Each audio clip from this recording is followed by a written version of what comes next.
So after covering the edges of your rod with the masking tape, this is what the rod will look like.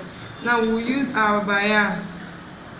We're going to use the bias to cover up the rod round, and we'll be using our adhesive at this point. So you just fix your rod into the bias to one edge while you use the other edge to cover up.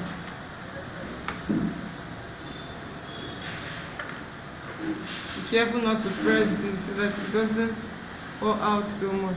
So you place your gum on one edge and cover with the other edge. You keep doing that till you cover the entire rod with your bias. It's going to need a little air so that it sticks together.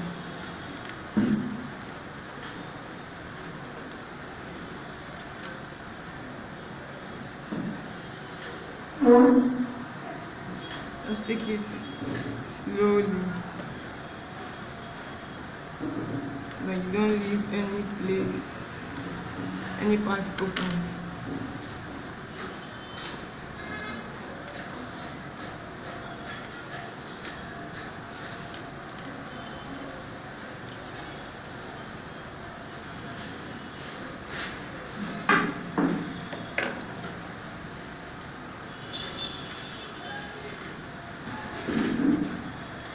You can actually sew your bias.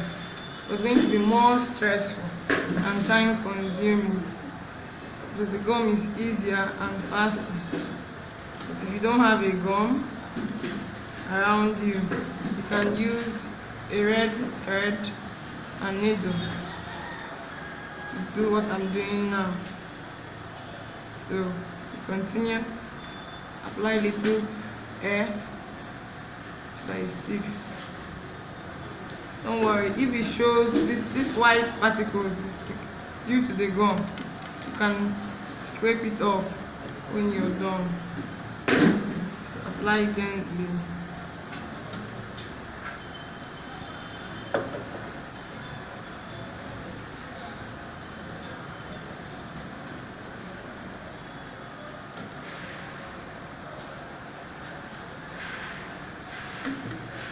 See, we're covering up the rod so it doesn't show on our fascinator.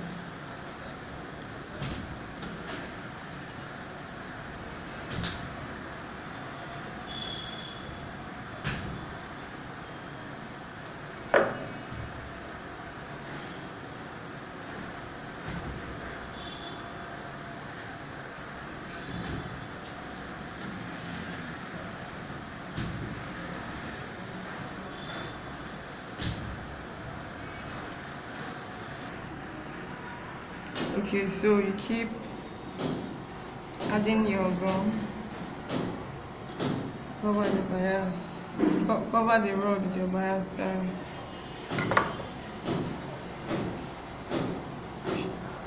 You need a little breeze for it to hold, so you just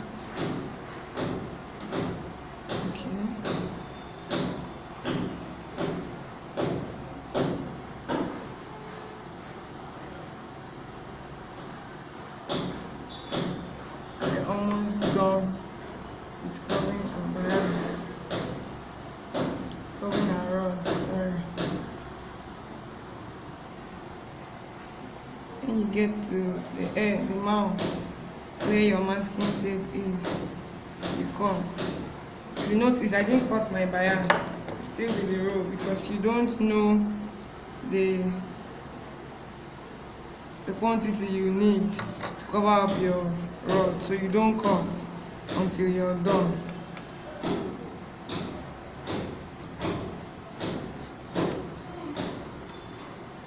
Now we are at the edge.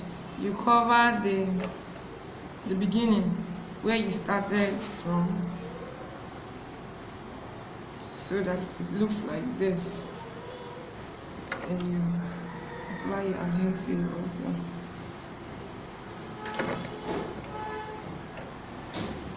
You have to be careful so your masking tape doesn't show on our net. Now at this point you cut.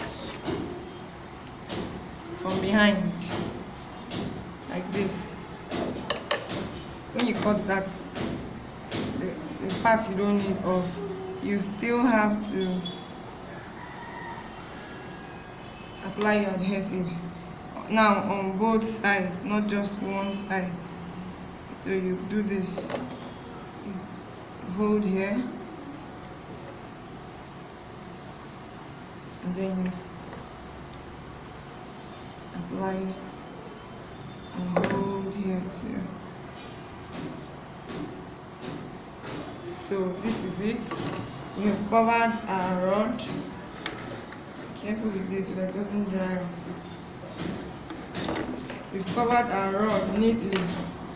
So this is what it looks like when you cover the rod. The next step will be to cut your net. This is already cut, but when you want to cut your net, you place your rod on the net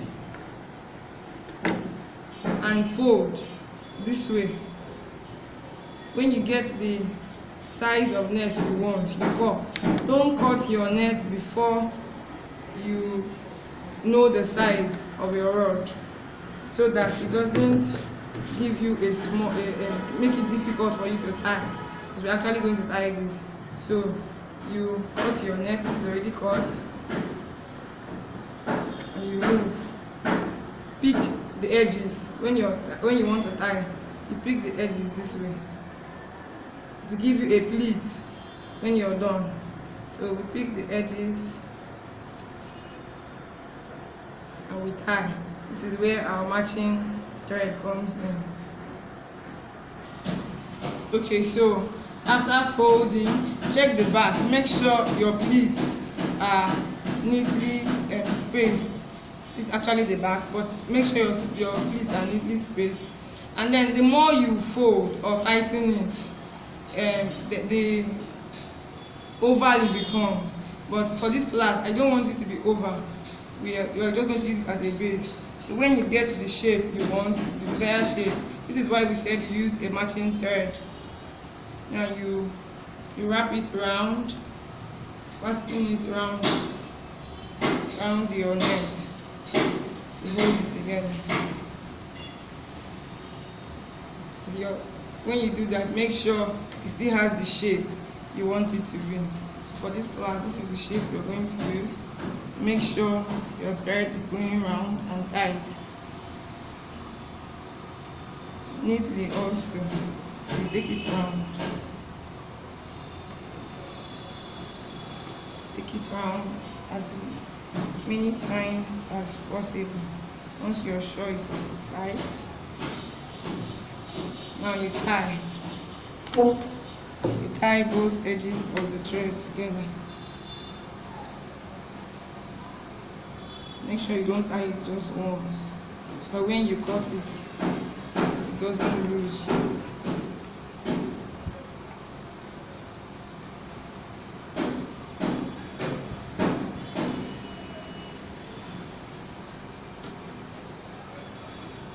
So after tying it, you cut off excess. You're done with the thread. Now this is what it's going to look like. This is what it's going to look like. Now for this part, we are cutting it off. We don't need this part, except you want to use this to design. We'll be doing that in our next class. But for this class, we don't need these excesses, so we throw them off. This is why I said when you want to use your net, make sure you measure your iron on it, so you don't have all this excess net. It's a waste of resources actually. So you throw them off carefully. The scissors is not as sharp as it should be. You throw them off carefully.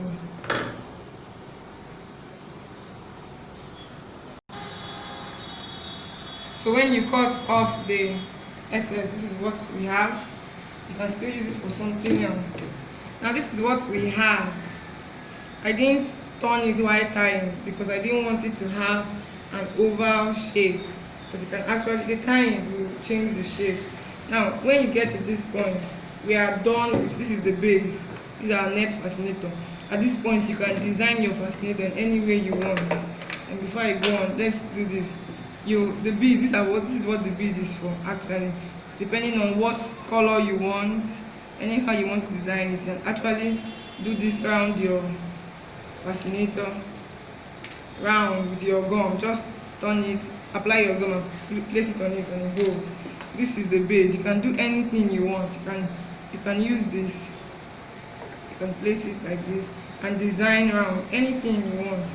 So the rose and the brooch, basically it's for covering this rough edge. You have to cover this place up and design. So in this class we're going to use our 4.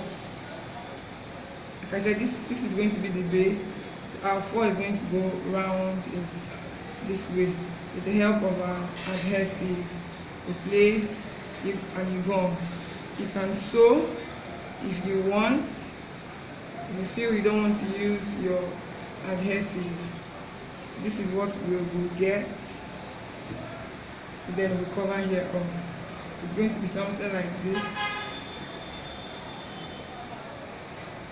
So you place and gum. So we're going to start from here, on the mount of the, so that when we are done with that, you place your brooch. You can pin it because of the way the mouth is. You can actually pin this here, or you put your adhesive on both edges and put it neatly. It's going to be like this. So let's apply our brooch. Let's put our brooch first before we do the for the base. The first layer of the feather, because it's going to go around twice, I'll be sewing it. Now, I prefer sewing than using a gum at this point, because sewing makes it stronger, and because of the weight of the feather, your thread will fasten it. Now you see why it should be a matching thread, so that we don't start seeing black and white. And then when you're sewing, be careful so it doesn't show behind. So you pick a layer of this and pick a layer of this and sew. So you sew, pass your needle. Please use a strong needle. I'm using a dagger size needle because the small ones may break. The small ones may break inside. Keep sewing till we go around.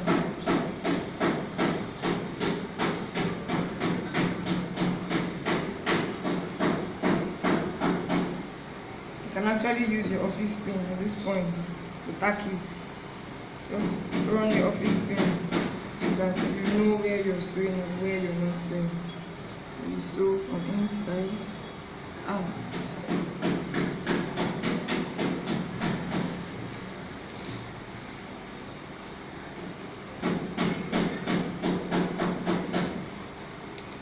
Careful not to pick anything on your way.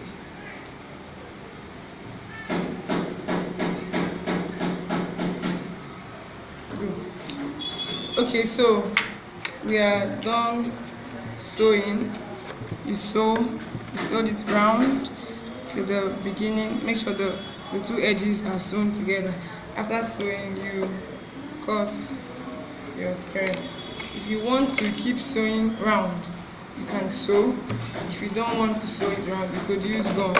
And now we are going to use our adhesive to fasten the second layer to the first layer. So we'll fasten the next layer to the first one. Apply your gum, your glue, neatly on the base. Then you allow it to dry a little bit. You can actually go to an extent so that it dries a little bit. Just because it needs an amount of air for you to fasten.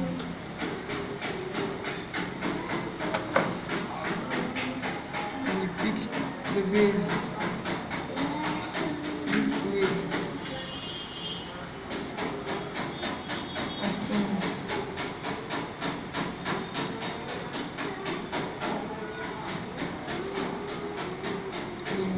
Hold it down a little bit before you move on to the next part.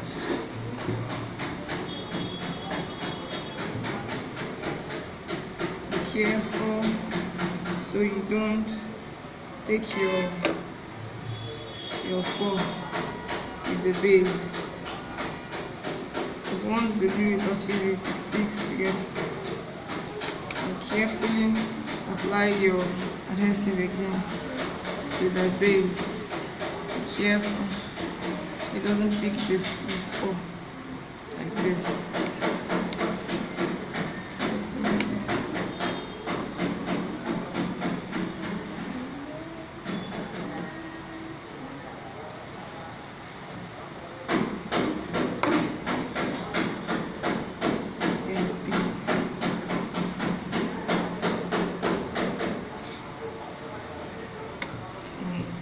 Apply air again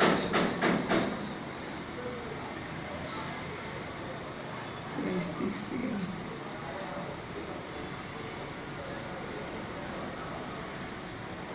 Give it a little time so that